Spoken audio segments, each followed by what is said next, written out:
بسم اللہ الرحمن الرحیم۔ السلام علیکم۔ میں ہوں سید سردار احمد پیرزادہ۔ آپ کو گرے زون ود سردار پیرزادہ میں ویلکم۔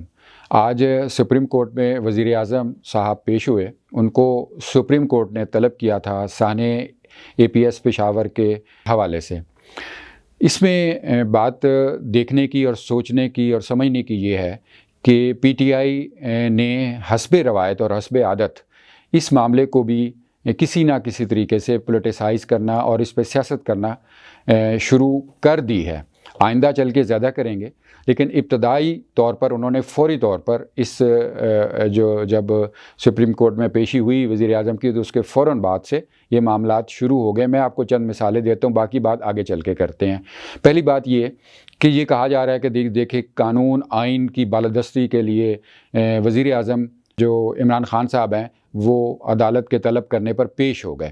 اس میں دو تین باتیں ذرا غور طلب ہیں اور وہ سمجھ لیجئے۔ سب سے پہلے کہ سپریم کورٹ نے بلایا تھا ذاتی طور پر، ذاتی حیثیت میں وزیر اعظم صاحب کو۔ اس میں کوئی گنجائش نہیں تھی کہ وزیر اعظم صاحب انکار کر پاتے۔ پہلی بات تو یہ ہو گئی، اس لیے ان کا آنا بغیر گنجائش کے تھا۔ قانون آئین کی بالادستی سپریم کورٹ نے بلند کی۔ دوسری بات یہ کہ عمران خان پہلے وزیر اعظم نہیں ہیں جو عدالت عالیہ میں یا عدالتوں میں پیش ہوئے ہیں۔ اس سے پہلے بہت سے وزرائے اعظم پیش ہو چکے ہیں عدالتوں میں اور عدالتی کارروائی کا سامنا کر چکے ہیں، جس میں نواز شریف سر فہرست ہیں، یوسف رضا گیلانی ہیں۔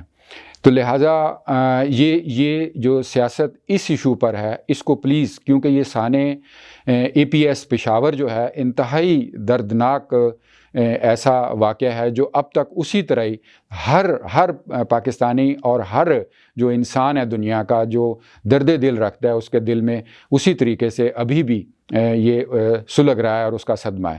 اس کے بعد سیاست کے حوالے سے جو اس کو پولیٹیسائز کرنے کی بات کی گئی، آپ دیکھیے کہ یہ کہا گیا فواد چودھری صاحب کی طرف سے فوری طور پر بعد میں پریس کو ٹاک کرتے ہوئے کہ جی اگر ہم نے اس کو بڑا ایک سنجیدہ لیا، اگر ہم اسے اس وقت پولیٹیسائز کرنا چاہتے تو نواز شریف پر کہہ سکتے تھے کہ وہ استعفیٰ دیں، لیکن ہم نے ایسا نہیں کہا۔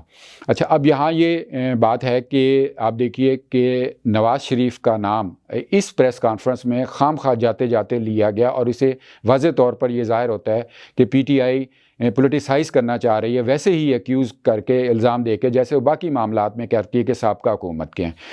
اور اس پہ بات یہ ہے کہ اس وقت صوبائی حکومت جب یہ سانحہ ہوا تو PTI کی تھی، پرویز خٹک وزیر اعلیٰ تھے اور نواز شریف جو تھے اس وقت سینٹر میں وزیر اعظم تھے۔ نواز شریف کے خلاف اس وقت شدید کمپین چلائی جا رہی تھی دھرنے کی صورت میں، اور سب جانتے ہیں کہ اس کے پیچھے سپورٹ کر رہا تھا اور اس کو لیڈ کر رہے تھے عمران خان اور PTI۔ لہٰذا استعفے کی بات تو اس وقت بھی کی جا رہی تھی جب یہ واقعہ ہوا۔ اور دوسری بات یہ کہ جو فواد چودھری صاحب نے کہا کہ ہم استعفیٰ کا مطالبہ کرتے، استعفے کا مطالبہ شاید اس وجہ سے بھی نہیں کیا اس وقت PTI نے نواز شریف سے اس واقعے کے اوپر، اس کی وجہ یہ تھی کہ اس کے ذمہ داران میں براہ راست نواز شریف نہیں تھے، بلکہ اس سے پہلے بہت سے لوگ آ جاتے تھے جن میں نے ایک بتایا، کیونکہ جو معاملات ہوتے ہیں پولیس کے اور ایسے یہ صوبائی معاملہ ہوتا ہے، اور اس وقت پرویز خٹک PTI کے چیف منسٹر تھے، تو PTI کے چیف منسٹر کا پہلے استعفے کا بات ہوتی۔ اس کے علاوہ جیسے آج بات ہوئی کہ اس وقت کے آرمی چیف اور DG ISI اور کور کمانڈر کو بھی اخلاقی طور پہ ذمہ دار ٹھہرانے کی بات کی جا رہی ہے مبینہ طور پر، تو ان کے بھی استعفوں کی بات ہوتی۔ لہٰذا PTI نے کوئی احسان نہیں کیا نواز شریف پر اس وقت استعفیٰ مانگ کے، جبکہ وہ نواز شریف کے خلاف اتنی ہی شدید کمپین مختلف سپورٹس کے ساتھ چلا رہے تھے۔ قانون کی بالادستی کی بات PTI کی کریں تو آپ ان دنوں کی ایک ایک ریکارڈنگ چیک کر لیجئے، کس طرح عدلیہ کو انہوں نے اور کس طرح قانون نافذ کرنے والے اداروں اور PTV پر حملے وغیرہ، پارلیمنٹ کی جو باتیں کی گئی ہیں وہ سب ہم کے سامنے ہیں۔ وہ اب اس وقت دہرانے کی بات نہیں ہے۔ تیسری بات جو آپ دیکھیے کہ اس ایشو انتہائی جو درد بھرا ایشو ہے، اس پر بھی پولیٹیسائز کرنے کی جو بات کی گئی ہے وہ یہ کہ جی مقدس گائے کوئی نہیں ہے، جو سپریم کورٹ آرڈر کرے گی، حکم دے گی، وہ میں کروں گا، ہماری حکومت کرے گی، یہ عمران خان صاحب وزیر اعظم صاحب نے کہا ہے۔ سب سے پہلی بات یہ ہے کہ سب جانتے ہیں کہ ہولی کو یا مقدس گائے اس طرح کے ایشوز پر پاکستان کی سیاست میں کس کو کہا جاتا ہے۔ اگر یہ بات عمران خان کہہ رہے ہیں تو یہ انہوں نے پہلی دفعہ نہیں کی، اور ان پہ تو بہت سے شکوک ہیں کہ وہ ایسی بات کرتے ہوئے واقعی کر بھی پائیں گے یا نہیں کر پائیں گے، لیکن اس سے پہلے یہ بات جن وزرائے اعظم نے کی ان کا حشر کیا ہوا، اور ان میں سب سے زیادہ پھر وہی بات آتی ہے کہ نواز شریف کا حشر کیا ہوا، 3 دفعہ ان کو گھر بھیجا گیا، لیکن اس کے باوجود ابھی تک ان کا بیانیہ نیریٹو وہی چل رہا ہے کہ ہم مقدس گائے کوئی نہیں سمجھتے پاکستان میں، یہاں آئین اور قانون کی بالادستی۔ لہٰذا عمران خان نے یہ جو بات کی ہے، یا تو اس کو کہنا چاہیے کہ پہلی دفعہ نہیں کی، اس سے پہلے کئی وزرائے اعظم کر چکے ہیں، یا یہ کہیے کہ انہوں نے نواز شریف کے اس بیانیے کو آگے بڑھایا اور وہی بات کی ہے جو نواز شریف کہہ رہے ہیں، یا تیسری بات یہ کہ جیسے ان پر شک کیا جاتا ہے کہ وہ بات جو کر رہے ہوتے ہیں اس پر یو ٹرن لیتے ہیں، ان کو نہیں پتہ ہوتا وہ کیا کر پاتے ہیں۔ اس سے اگلی بات ایک دیکھیے جو عمران خان صاحب نے کی۔ اس سے پہلے یہ میں بتاؤں کہ عمران خان صاحب کے بارے میں یہ بہت سے لوگ اس طرح کی بات کرتے ہیں کہ وہ جب کچھ کہہ رہے ہوتے ہیں تو ان کو یہ معلوم نہیں ہوتا کہ وہ کیا کہہ رہے ہیں اور اس کی سچائی کیا ہے یا اس کی حقیقت کیا ہے۔ وہ ایسے خواب دکھا رہے ہوتے ہیں جن کا حقیقت سے کوئی تعلق نہیں ہوتا، ہسٹری کے بارے میں ایسے بات کر رہے ہوتے ہیں۔ آج بھی انہوں نے ایسی ہی بات کی کہ یعنی جو ثانیہ یہ جو اے پی ایس پشاور ہوا، اس کے حوالے سے کہا جی کہ یہ صرف اس کو نہ آپ دیکھیے بلکہ افغان جہاد کے حوالے سے دیکھیے جہاں 80,000 شہادتیں دوسری بھی ہوئی ہیں اور دیگر بھی معاملات ہوئے ہیں۔ بات بالکل ٹھیک ہے یا نہیں یہ ایک علیحدہ بات ہے، لیکن بات یہ ہے کہ یہ جس عرصے کا ذکر عمران خان صاحب کر رہے ہیں وہ افغان جہاد نہیں کہلاتا۔ وہ 2000 کے بعد جو 9/11 کے بعد جو جنگ لڑی گئی اسے وار اینڈ ٹیرر کہتے ہیں۔ ایک تو یہ وزیر اعظم جو بالکل اتھارٹی ہوتے ہیں اور اتنے جو انہیں معلوم ہونا چاہیے قانون، آئین اور جو ہسٹری کے بارے میں یا اپنے جو چیزیں ہیں اس کے بارے میں حوالے سے یہ بے شک سوال ہے۔ یہ ایک انجان سا طالب علم بات نہیں کر رہا، بلکہ وزیر اعظم صاحب سپریم کورٹ کے سامنے کہہ رہے ہیں، یعنی وہ افغان جہاد نہیں تھا بلکہ وار اینڈ ٹیرر تھا۔ اور اگر افغان جہاد کی بات کی جائے تو وہ آتا ہے جو 79 میں جب 1979 میں جب سوویت یونین نے اس وقت کے کابل پر چڑھائی کی اور جو اس وقت کی کابل گورنمنٹ تھی انہوں نے انوائٹ کیا کہ ہمیں ڈیفینس کرو، اس وقت سے لے کے جب اس کے بعد کا پیریڈ 89 تک کا اس کو افغان جہاد سے منسوب کیا جاتا ہے۔ اس وقت حکومت یہاں پر جنرل ضیاء الحق کی تھی۔ اچھا، اب اگر یہ سارے معاملات جس طرح وزیر اعظم نے کہا کہ اس معاملے کو ڈیٹیل میں جا کے دیکھنا چاہیے، اگر یہ جو لڑائیاں اور یہ دہشت گردی کی لڑائیاں ہیں اگر اس کو ڈیٹیل میں دیکھنا ہے تو آپ یہ سمجھیے کہ اس ملک کی بنیادوں تک جانا پڑے گا شروع سے۔ مثلا سب سے پہلا اس میں 4 نام آتے ہیں، اگر 4 نام آپ محتاط اندازے سے لے سکتے ہیں، باقی تو ڈیٹیلز میں ہیں لیکن 4 سربراہوں کے نام آتے ہیں۔ سب سے پہلا نام آتا ہے وزیر اعظم لیاقت علی خان کا، جنہوں نے اس سے پہلے میں آپ کو بتا دوں کہ اس ساری لڑائی میں 3-4 معاملات جو ہیں اس میں شامل ہوتے ہیں، یعنی ایک آتا ہے امریکہ کا نام، دوسرا آتا ہے ہماری سیکورٹی فورسز کا نام، تیسرا آتا ہے جو مذہبی سیاسی جماعتیں ہیں اور ان کو سپورٹ کرنے والے کچھ مذہبی ممالک آتے ہیں۔ اس میں اگر سب سے پہلے نام لیں تو لیاقت علی خان کا ہے، جنہوں نے شروع میں فیصلہ کیا کہ امریکہ چلے گئے، وہ ہم سب ہسٹری میں اگر تھوڑا بہت بھی پڑھ لیں تو ہمیں معلوم ہو جائے گا۔ دوسری نام آتا ہے فیلڈ مارشل ایوب خان کا، جنہوں نے سوویت یونین کی جاسوسی کرنے کے لیے یہاں بہت سی بیسز دی۔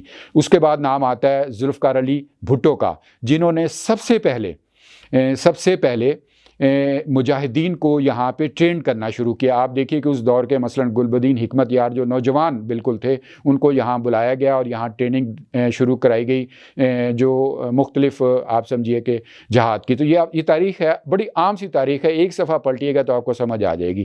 یعنی ذوالفقار علی بھٹو نے باقاعدہ طور پر عملی طور پر وہاں پہ ٹریننگ شروع کر دی پاکستان میں۔ اس کے بعد جنرل ضیاء الحق کا دور آتا ہے، وہ تو عملی طور پر سب کے سامنے آ گیا اور وہاں لڑائی لڑے گی۔ اس کے بعد جنرل مشرف کا دور آتا ہے۔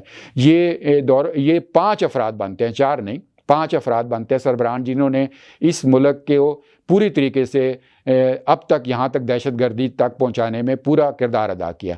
اچھا، اب اس کے بعد 2 انٹرنیشنل ممالک کا نام بھی ہم لے سکتے ہیں۔ ایک تو امریکہ، جس کو اپنا انٹرسٹ تھا کہ سوویت یونین ختم ہو اور اس کی سپرمیسی مکمل طور پہ قائم ہو۔ اس کے بعد آتا ہے خلیجی ممالک، عرب ممالک کا نام بھی، جنہوں نے بہت زیادہ فنڈنگ کی۔ اب کیا ان سارے معاملات پر عمران خان صاحب سٹینڈ کریں گے کہ سپریم کورٹ جو ہے لے کر یہ معاملات چلے؟ اگر یہ چل پڑتا ہے پھر تو آپ دیکھیے کہ معاملہ کہاں سے کہاں چلا جائے گا۔ اب ہم آگے آتے ہیں۔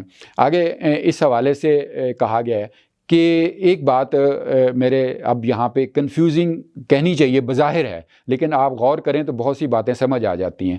ابھی کل ہی کی بات ہے کہ قومی سلامتی کی میٹنگ ہوئی جس میں بریف کیا گیا اپوزیشن کے اور پارلیمنٹ کے رہنماؤں کو کہ کیسے معاملہ، اس میں ٹی ٹی پی کے حوالے سے بات کی گئی کہ جو نیگوسیشن ہو رہی ہے، مذاکرات ہو رہے ہیں۔ اچھا، اس سے پہلے وزیر اعظم عمران خان نے کچھ ہفتے پہلے ایک انٹرنیشنل میڈیا کو انٹرویو دیتے ہوئے یہ بات بریک کی تھی کہ ہم ٹی ٹی پی سے مذاکرات کر رہے ہیں، یعنی سب سے پہلے عمران خان نے کی، جب اس کے بعد ایک لمبی بحث شروع ہوگی پاکستان کے اندر، اور پھر اب قومی سلامتی کی اجلاس میں بھی یہ بات کی۔ اب قومی سلامتی کے اجلاس کے بعد یہ بات خبر، ایک جیسی خبر بہت سے اخبارات میں لیڈنگ جرنلسٹوں نے دی، بائی نیم دی، کہ جی جتنی اپوزیشن کی پارٹیز ہیں انہوں نے سپورٹ کیا ہے ٹی ٹی پی سے مذاکرات کو، جبکہ مبینہ طور پر دوسری اطلاعات یہ ہیں کہ جتنی پولیٹیکل پارٹیز وہاں پر موجود تھی قومی سلامتی کی میٹنگ میں، سب نے اپوز کیا کہ یہ مذاکرات نہیں ہونے چاہیے۔ صرف دو جماعتیں، ایک پی ٹی آئی اور ایک جے یو ایف فضل الرحمان، انہوں نے یہ کہا کہ جی یہ مذاکرات ہونے چاہیے۔ تو لہٰذا ایک جرنلسٹوں کو اور میڈیا کے حوالے سے بھی یہ بات سامنے ہے۔ اب آگے آئیے کہ وہ کہتے ہیں نا کہ جو معاملات ہوتے ہیں وہ بظاہر تو اتفاقی نظر آ رہے ہوتے ہیں لیکن اتفاقیہ نہیں ہوتے۔ اب شیخ رشید صاحب بھی یہ بات کہہ چکے ہیں، اور باقی جو مبصرین ہیں وہ تو کہہ رہی ہیں کہ آئندہ دسمبر تک بہت اہم حالات ہیں پاکستان کے، سنجیدہ اور حساس حالات ہیں۔ تو شیخ رشید بھی یہ بات کہہ چکے ہیں۔ اب آپ دیکھیے کہ جو کل یہ ٹی ٹی پی کے مذاکرات کے حوالے سے بات ہوئی اور آج سپریم کورٹ نے آبزرویشن دے دی، اتنا انہوں نے سنجیدہ اور اتنا بڑا بیان اور اہم آبزرویشن دی سپریم کورٹ نے۔ جج صاحب نے کہا عمران خان صاحب وزیر اعظم کو مخاطب کر کے کہ آپ انہی لوگوں سے دوبارہ مذاکرات کرنا چاہ رہے ہیں، ان کا مفہوم یہ تھا جج صاحب کا، جو میں آپ کو بتا رہا ہوں، کہ آپ انہی ٹیبل پہ لے آئے ہیں جنہوں نے یہ واقعات کی، یعنی ایک اور سرنڈر ڈاکومنٹ اس پہ آپ سائن کرنے جا رہے ہیں۔ یعنی اس آبزرویشن کے بعد کیا حکومت کی یہ پوزیشن رہے گی کہ ٹی ٹی پی سے مذاکرات کریں، یا جو اس سے پہلے جتنی باتیں لیک کی گئیں ٹی ٹی پی سے مذاکرات کی وہ اسی لیے تھیں کہ اپنی سیف سائٹ کر سکیں؟ تو یہاں بھی ایک سیاست نظر آتی ہے کہ یا جو حکومت کر رہی ہے یا کوئی اور لوگ کر رہے ہیں تاکہ اپنی سیف سائٹ کر سکیں، جو گزشتہ 74 سال سے ہوتا ہوا ہے۔ اب آخر میں صرف ایک مثال سے آپ کو بات ڈسکس کرنی ہے۔ دیکھیے، گٹر ہوتا ہے جس کے اندر گندا پانی، سیوریج کا پانی چل رہا ہوتا ہے، اس کے اوپر ڈھکن دیا ہوا ہوتا ہے، ڈھکن کے اوپر ٹریفک بھی رواں دواں ہوتی ہے، لوگ بھی چل رہے ہوتے ہیں، گھروں میں بھی ڈھکن ہوتا ہے گٹر میں، اور اس تمام معاملات بالکل صاف ہوتے ہیں۔ ڈھکن کے اوپر نہ کوئی بو ہوتی ہے، نہ گندا پانی نظر آتا ہے، نہ گندگی نظر آتی ہے، جبکہ ڈھکن اٹھائیں تو اندر گندگی بھی ہوتی ہے، بو بھی ہوتی ہے، اور ساری غلاظت بھی نظر آتی ہے۔ پاکستان کی سیاست اور پاکستان کے جو حساس معاملات ہیں وہ ایک ڈھکن کے نیچے ہیں۔ تو کیا وزیر اعظم عمران خان صاحب اس بات کی ہمت کر سکتے ہیں کہ وہ یہ ڈھکن اٹھائیں اور اس کے بعد تمام چیزیں باہر نظر آنا شروع ہو جائیں؟ بات یہ ہے کہ اگر وزیر اعظم عمران خان صاحب یہ اگر ارادہ کر بیٹھے ہیں تو اس کے بعد دو طرح کے معاملات سامنے آ سکتے ہیں۔ ایک تو کہ وزیر اعظم سیاسی شہادت کی طرف جانا چاہیں گے کہ اگر وہ واقعی یہ بات کر چکے ہیں، اور اگر ایسا نہیں کر سکے تو موجودہ جو اسٹیبلشمنٹ ہے وہ چاہے گی کہ جو موجودہ پی ٹی آئی کی حکومت ہے یہ 5 سال پورے کرے، کیونکہ ان پر ایک اور الزام آ جائے گا کہ اس حکومت کو بھی جو انہی کی اپنی لائی ہوئی تھی اس کو بھی چلنے نہیں دیا گیا۔ لہٰذا بات وہی ہے کہ ڈھکن کے اندر کیا ہے، یہ کب اٹھے گا اور کون اس کو اجاگر کرے گا۔ ڈیئر ویورز، آپ کو یہ ویڈیو کیسی لگی آپ کمنٹ باکس میں ضرور بتائیے۔ ویڈیو کو لائک کریں، شیئر کریں اور بیل آئیکن ضرور پریس کیجئے اور سبسکرائب کرنا مت بھولیے۔ God bless Pakistan.